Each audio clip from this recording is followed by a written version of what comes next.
Okay. Okay. Okay, we've started. Illia Hart here, and I'm going to welcome this beautiful woman. She will introduce herself. Yes, my original name is Kriya Maria Savela. Now I recently received a spiritual name from my Kriya yoga teacher, Brahmavidwusi Kriya Anandamayi. Mm.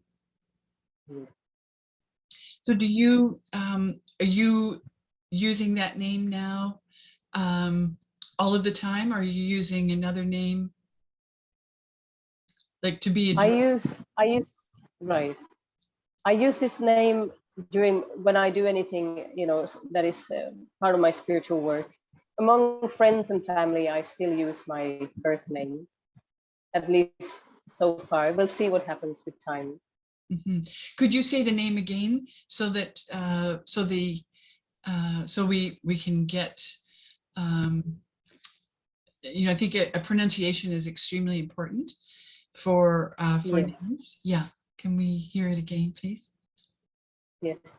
Brahmavidwusi Kriya Anandamayi. So I'll explain it a little bit. The Yes. Brahmavidwusi is a title. It's a title given to householders who are dedicated to serving Brahman, or who are in the service of Brahman, which is the divine. Just like you would call somebody who's taken a vow of celibacy or a monk, you would call Swami in India. Mm. So, in the same way, this is a title given to somebody who has dedicated their life to God. And Kriya Anandamayi means experiencing divine bliss through the practice of Kriya. Beautiful. And where are you now on the planet? Where are you residing? I'm in Tiruvannamalai in Tamil Nadu right now, which is the southern part of India. This is where all the Siddhas reside. For instance, the Siddha tradition is a very ancient tradition, spiritual tradition here in South India. And we just lightly touched on the subject before we started this video today about the importance of the right place. You started by saying that, yes, we're always in the right place, right now in these times. And on one hand, it's true. And yet I had the experience of not being in the right place for some of the time when the whole COVID wave started the first time. And I was in India at the time, and I had to go back to Finland for some time, where I was born, just to take care of some things. And I just felt it was time for me to just go there. And the moment I left, I'll tell you, the next day I wanted to come back. This hill of Arunachala started pulling at me magnetically. And unfortunately, there were no flights. For 8 months, there were no flights to India. So I was literally in tortured agony for 8 months in Finland. Nothing wrong with Finland. It's a beautiful place. But for my soul, it is not the right place. And I discovered profoundly the importance of the right place physically during those 8 months. So it did have a blessing. It did have a gift for me to be there. Because what happened to me when I was in the wrong place, so to speak, I felt disempowered. The moment I returned here, I had tremendous peace. And the peace has not left me since. And just the sense of empowerment, being in the right place. And it was interesting being in the wrong place, because I literally started losing my hair. I mean, I had such extreme signs of stress during that time. Also feeling the collective fear, which was going on very strongly at the time. I could not shield myself from that, so it affected me strongly. Now, I want to point out this one thing about the right place. It's not like that for everyone. Not everyone needs an actual physical place to be their right place. For some, it's just a feeling inside. But for some reason, I always felt that there was a physical place for me, and I needed to find it. I remember I lived in the US at the time, and I kept thinking, where is that place? Where is that place that I'm meant to be? And then I met one Maori woman when I went to New Zealand. And she spoke about this particular physical place that she said that when you stand in the right place on planet Earth, you will literally be empowered. You will be turned on, so to speak. All your gifts will manifest when you stand in that place. So she absolutely understood what I talked about. And I'm experiencing that being here. And one of the ways I can describe being in the right place, when we talk about portals to other dimensions, I had a friend a long time ago who talked about portals to other dimensions literally being through the earth. And so I feel very strongly that there is a portal here and I must be connected to it because I feel I'm so much in the right place here. Mm. I've experienced variations of that, and I've often thought that it had a lot to do with the vibrational energy of that the geological formations are holding. When I lived on Salt Spring Island, for instance, the entire island is basically quartz, and so that quartz is continuously absorbing the energies that have, from the peoples that have been living there for eons of time, and other things as well. But I think it's particularly the consciousness of humanity tends to be vibrationally held in certain areas, for better or worse, I suppose. So Yes. I've experienced exactly what you're saying, where people are really working, where you are, and people are working with the siddhas. That's going to be held vibrationally in that area. So I'm so happy that you're there. Yes, yes. Yeah. And I really, really wish that upon everyone who feels Yeah. drawn to a Yes. specific physical place, and the importance now more than ever in these times that we're living in is to really be in the right place, because Yes. from that place you can be in such an empowered place and you can get divinely connected to do what you're here to do and to give your gift. Yes. It's interesting we're speaking about this because I'm just in the process now of moving, and it happened very quickly. So I've been in the same space for 2 years here in Nelson, BC, and it's been a struggle. It's been a 2-year struggle, and I was continuously sort of looking, observing. Okay, so where is it? Because I didn't really have a cognitive understanding of where that was. So I just asked to be shown. And so this place came just as things do that are in perfection. I've had this experience so many times in my life, where if it happens very quickly and very with ease, that's for me, that makes me have a knowing that that's sort of the right way to go.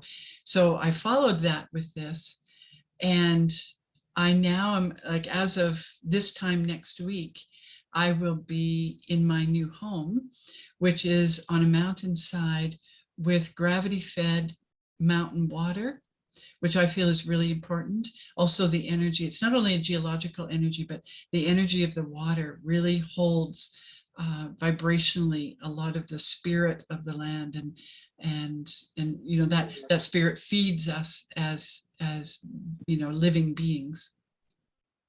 So that sounds really wonderful. I haven't. Yeah, so I'll report back in some time to come to, but I feel what you're saying as far as this 2 years that I've been here, even though where I'm going is very close to here, but it's out in the country, and it has a lot of vibrationally, it's very, very different. So yeah. Yes. So so yes, go ahead.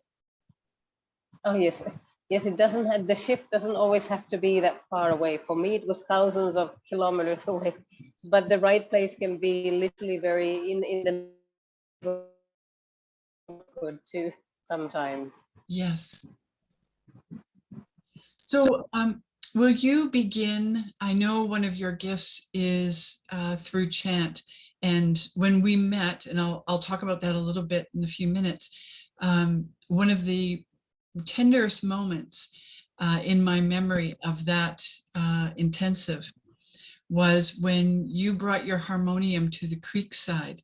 We went through, there was a few of us, I think there's 3 or 4 of us that went through the trees, and it was very lush down by the creek, even though, we were surrounded by desert, but we went to this beautiful lush creek side space, and you led us in some chant, and I really hold that memory very dearly. It was a very beautiful moment in that time we had together. Mm. Okay, I'll just sing one verse from one of my absolute favorite chants right now, which is to my Guru Babaji. Mm.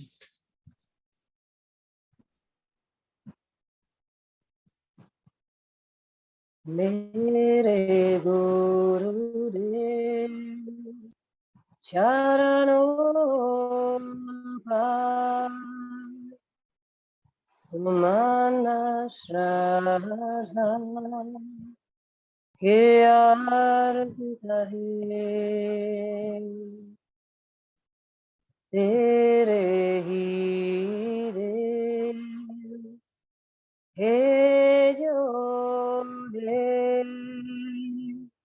Wahi Tujaku Samarpitahe.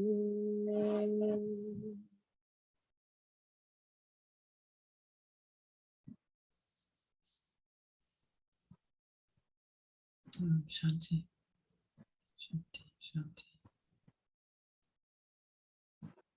Bowing at the feet of Babaji, always and eternally. So let's begin by discussing a little bit about how we met. I don't remember the year, but I think it was somewhere around 2009. Would that be correct? Probably yes. Yeah, I think so. Yes, 2009 sounds right. It's been a while. Yes. Yes. Yes. And that would have been in a body electronics intensive that I held outside of Sedona, Arizona, in a beautiful, Very true. Yes. yeah, in a beautiful retreat center Yes. there. Yeah, that was. And that was an amazing experience. It was a really, I mean, I still remember it. I mean, it was stunning. Like you've said, I've read some of your posts on Facebook. It's really one of the most powerful body works I ever experienced. Yes. Yes, and it feels like it's had a time where there hasn't been a lot of people participating. And that's been an interesting path for me because it's my main gift to, that I was given to then, give to the world for the evolution of consciousness. And so for the last several years, I think the last big intensive that I held was was on Salt Spring Island in about 2017, I think, 17 or 18, something like that. And since then, there hasn't been any intensives. Well, I shouldn't say that. There hasn't been any planned intensives where I rent the retreat center and people come from all over the world and we practice the work, which I should say too, for people who aren't familiar with body electronics, there's a quite an extensive preparation process that happens prior to everyone coming to an intensive. And so we had I had this spontaneous body electronics events happen last summer and into the fall when I visited 2 of my sons in Southwest Ontario. And I had no intention, I was there for 2 months with them, and I had no intention of teaching or having any body electronics work there at all. It wasn't in my, it wasn't in my imaginings. And one day, one of my sons came to me and and said that one of his friends was having difficulties because in Canada, the government was bringing in these restrictions and mandates that made many people, including healthcare workers and people working in colleges and universities, they had to have the CV experimental jabs in order to continue their work. And they literally had like days. If they didn't comply, then they literally could not be allowed on the property of the hospitals or the educational facilities. So this one man came to my son and asked if he could help him. My son had just passed the bar, I think maybe a year before, but he hadn't practiced any law. You know, he's a compassionate nature, so you know, he hadn't jumped into practicing law. So he looked online and found that there were only two ways, and that was a medical exemption and a religious exemption at that time, to be able to, you know, continue working. And so he asked me if I would consider becoming a legal nonprofit religious organization in the eyes of the government of Canada. So I agreed. I thought about it. I asked internally. It was, you know, it was something that felt very, very right for me to do, even though I had in all of my, you know, 35 plus years, I have consciously avoided that. I felt that this was appropriate, you know, at that time. So we did that, and as a result, there was just people from all over. You know, they came from Toronto, they came from all over, and there were so many emails pouring in and text messages to my son that I said, let's just hold a potluck. They live on a beautiful farming, you know, farming community. They have a beautiful farm. And so we held this potluck, and we just invited anybody to come that wanted a religious exemption. And many, many, many came. And part of the protocol was that people, in order for people to have a religious exemption, they had to experience the work, or the, you know, the so-called religion. So Oh, right. yeah, so I gave a very short talk on body electronics, very short, like maybe 10 minutes. And as a result of that, I did 3 spontaneous intensives following that, where people were just craving for the work. And there's been a point holding group in Southwest Ontario, continue after that as well. And I remotely teach to that group. So anyway, that has been sort of the what's happened with body electronics over the last few years. So would you speak about what you're doing there in India? Sure, absolutely. I would love to. So over the last year or so, I have been starting to teach Kriya Yoga, this ancient tradition that originates from Shiva himself. Even in the sacred text called Bhagavad Gita, you know, when Krishna talks to Arjuna, and it talks about Arjuna, please be a yogi. What Krishna taught to Arjuna was Kriya Yoga. So Kriya Yoga is the original yoga. It's a very, very powerful meditation practice. So a lot of the yogic practice that is shared in the West today is Hatha Yoga. It's physical yoga, which is actually preparation. It is not the actual yoga that we consider to be yoga in India. In India, yoga means meditation. Now, Kriya Yoga is a very active meditation. It is not just sitting quietly and observing. You're actually actively involved through certain breathing techniques. Very natural and simple breathing, but you breathe through the chakras in specific ways. And what you're doing through the Kriya also is you're actually you're training your system, or what it actually happens is you start taking in higher energies from higher dimensions. And through the initiation that you do before you start doing the practice is when the system gets ready to receive these higher energies. So every day you're soaking your system in high energies. It's the most powerful yogic practice that I have ever experienced and continue to experience. And it's a beautiful, constant evolution when you do the practice. So this is what I'm sharing. And just like with you, I also teach online. I do teach in person, but because of various reasons, both because of the times that we are in, and some people do not want to gather in groups in person.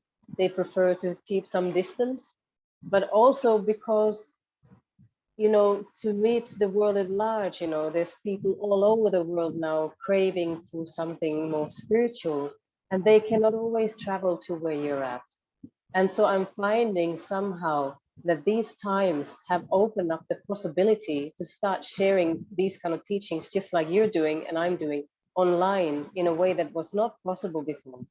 Now, I've had some people argue here who are, you know, very much about the old traditional ways of this is how it's supposed to be done. And Lahiri Mahasaya, who was the one who was given it by Babaji, that you can only do it in person. Well, now we have to remember, during Lahiri Mahasaya's time, there was no internet.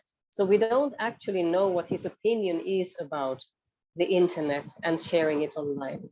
Secondly, like you talk about the evolution of consciousness, I do feel very strongly that there is a constant evolution in this reality.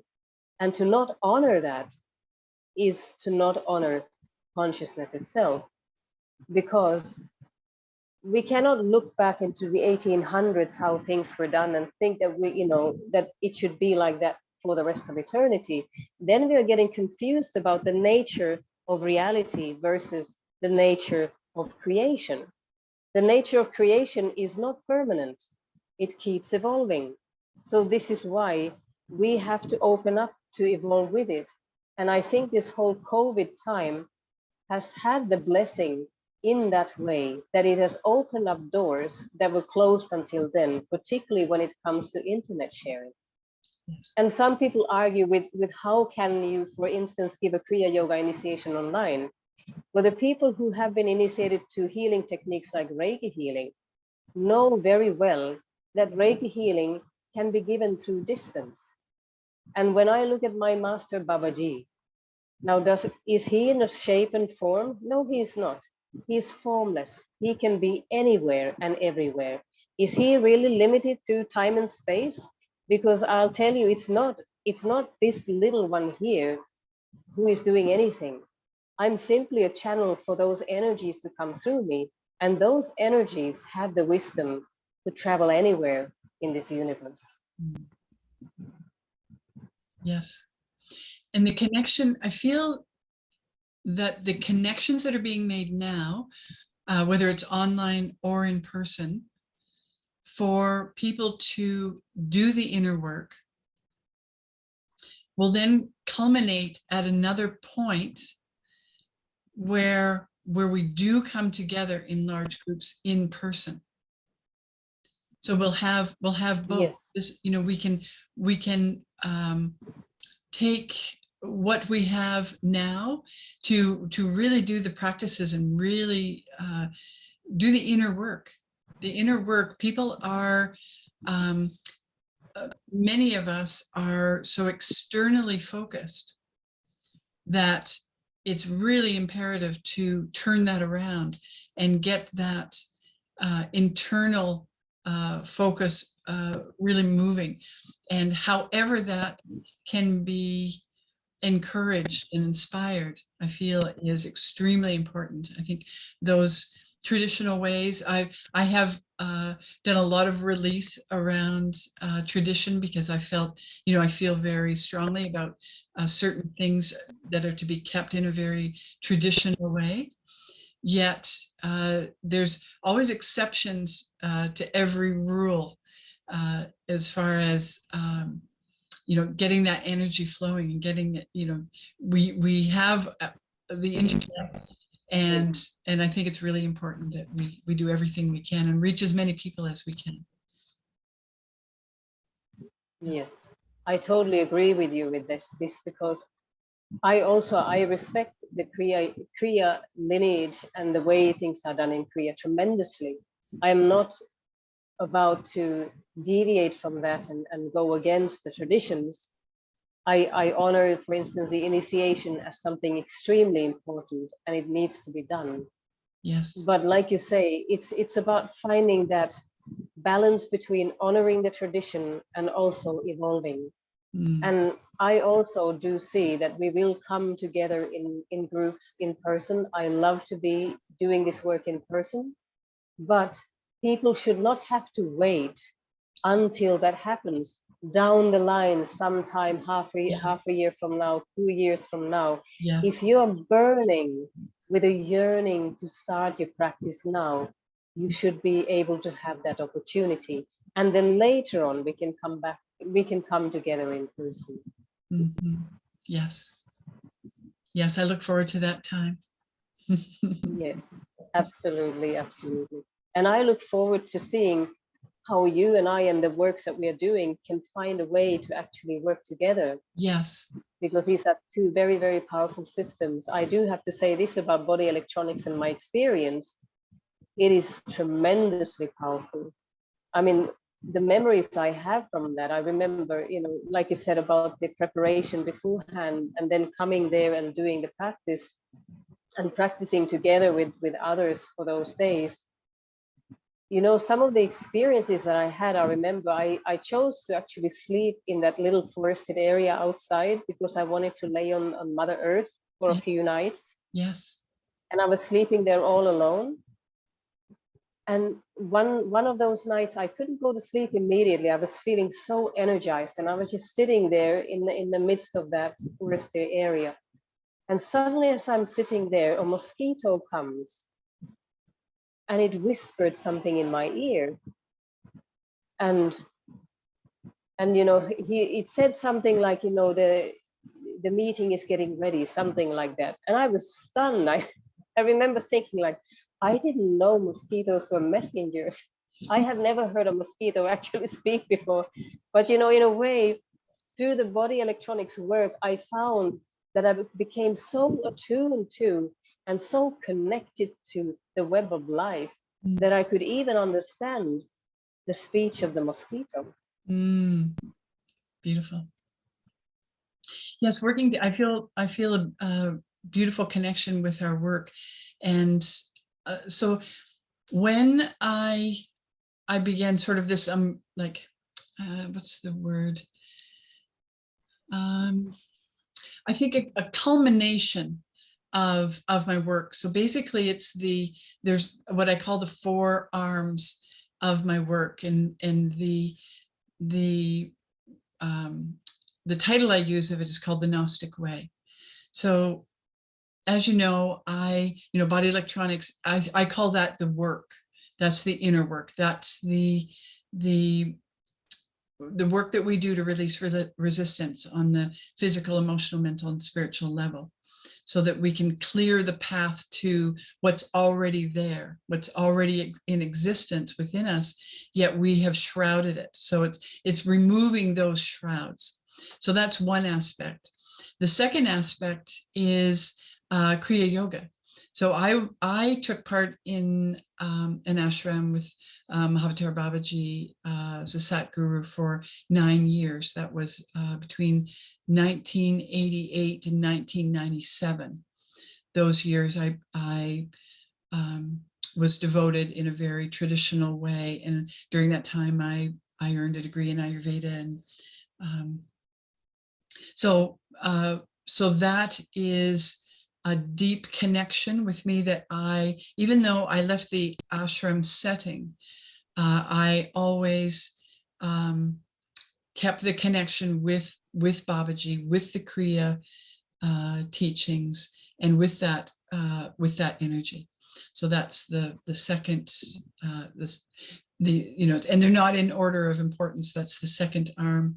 The third arm is what I've been given through a gym personally through an Ojibwe elder who for 24 years.